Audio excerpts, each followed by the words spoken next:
안녕하세요. 오늘은 한자다 454쪽 언덕 부자부터 모양을 살펴보도록 하겠습니다. 언덕 부자의 모양들이 보이는 글자들에 대해서 갑골문 근문을 보면서 이해해 보도록 하겠습니다.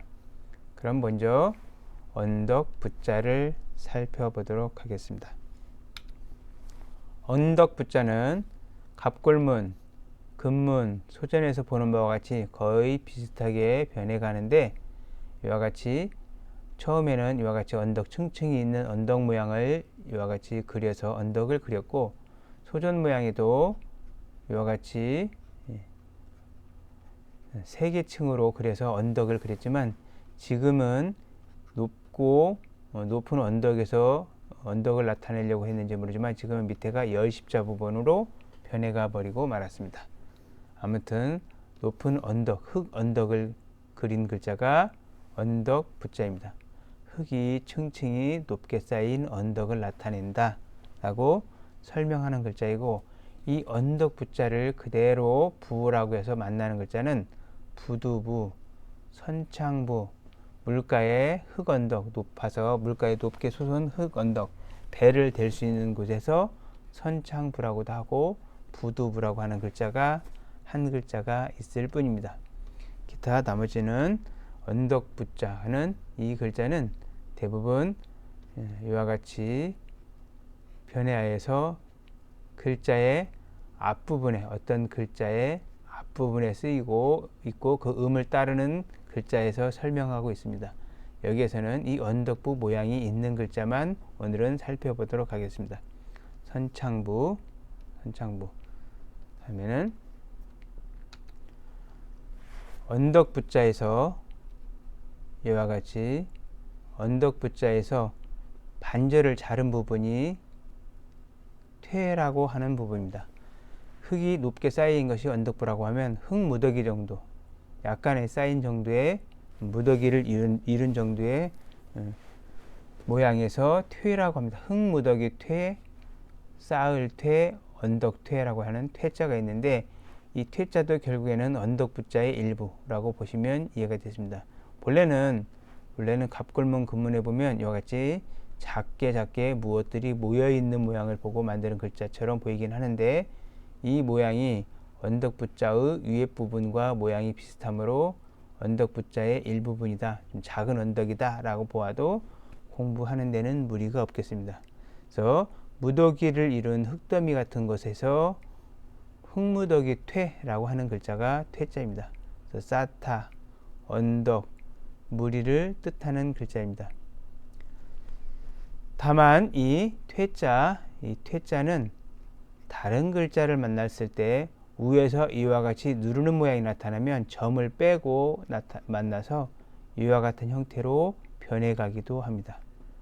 그래서 이와 같은 형태나 위에 점이 있는 형태는 같은 글자라고 보아야 합니다. 그래서 퇴를 만나는 글자를 한번 살펴보도록 하겠습니다.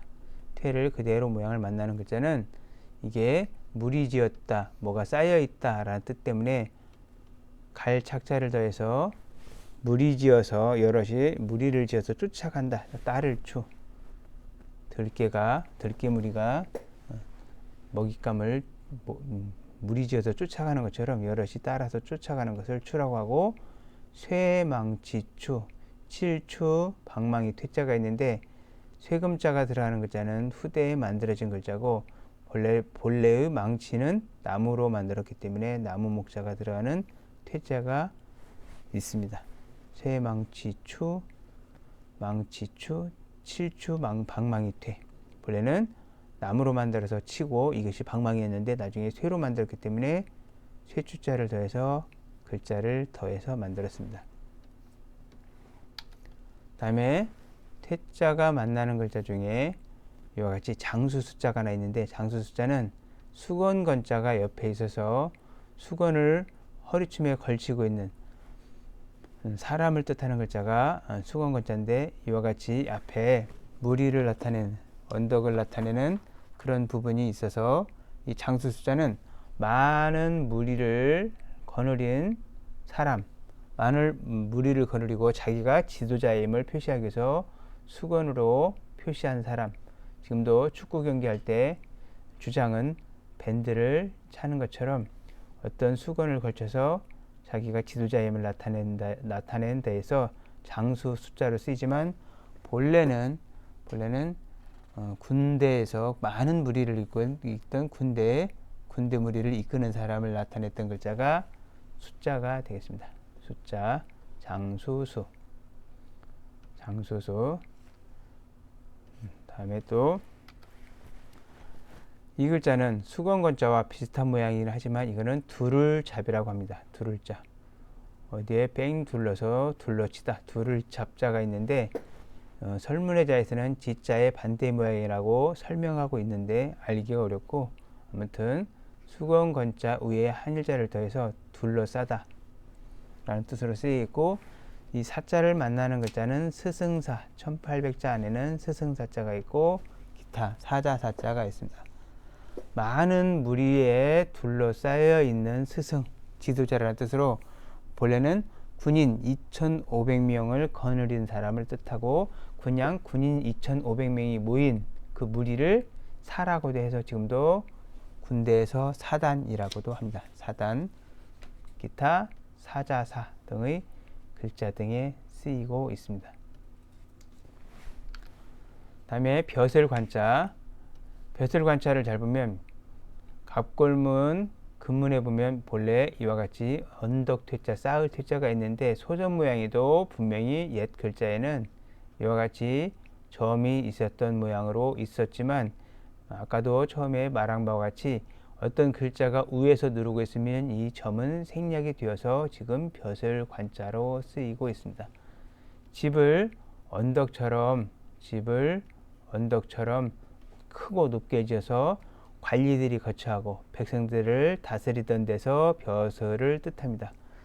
지금도 보면 각 지자체에서 관청들을 굉장히 높고 화려하게 지어서 자기들의 위상을 나타내려고 하는데, 권력이 짧고 백성들은 영원한데 백성들 위에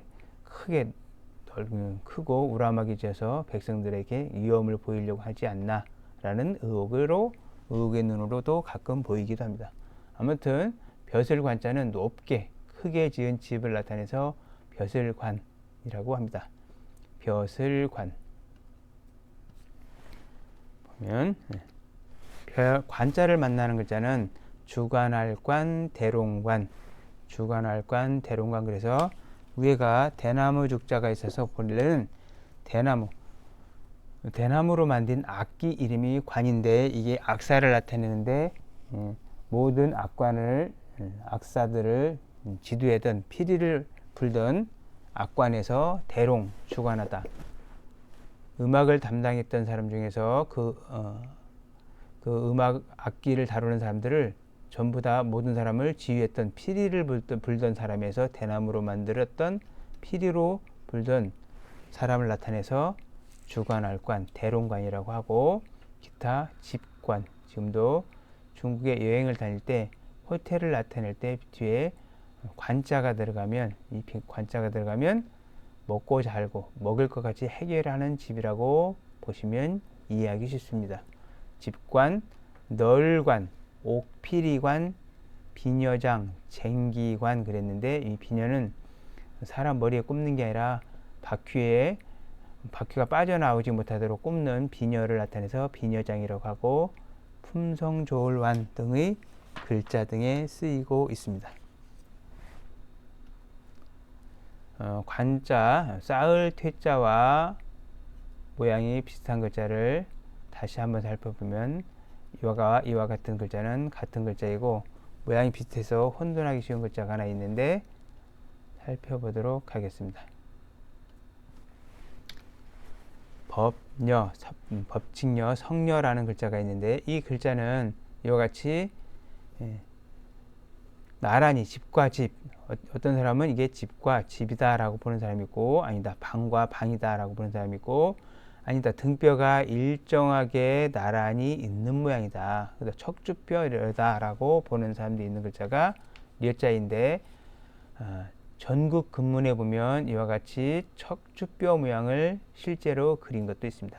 그래서 무엇이 나란히 있는 모양을 려라고 합니다. 똑같은 모양으로 나란히 있기 때문에 법칙이라고 해서 법칙려라고 합니다. 법칙려. 그래서 처음에는 입구자를 우아래로 두 개를 썼는데 지금은 가운데 연결하는 점이 있습니다. 그래서 점이 있거나 없거나 이 글자는 같이 려라고 보는 게 맞습니다. 일정한 등뼈나 일정하게 나란히 지은 집에서 등뼈, 법칙을 뜻하는 글자가 려자가 됐습니다. 또 려를 만나는 글자를 살펴보도록 하겠습니다. 려를 만나는 글자는 짝려, 사람의 자를 더해서 똑같은 자기와 같이 사는 똑같은 짝려, 마을려, 이문려 그랬는데 이때 이 이문은 마을리 자를 써서 마을리 자를 쓰고 문문자를 써서 우리말이 아니라 한자어인데 이문, 마을문입니다. 옛날에는 중국에는 외적들이 많아서 자기 종족이 아니면 다른 종족은 들어올 수 없도록 마을에 문을 설치해서 이 문을 통과를 해야만 이 마을에 들어갈 수 있는 문을 이문이라고 합니다. 이문요. 기타, 집궁 등의 글자 등에 쓰이고 있습니다. 오늘은 여기까지 하고 오늘은 입구자 두 개, 언덕부자와 관계된 글자들을 살펴봤습니다. 감사합니다.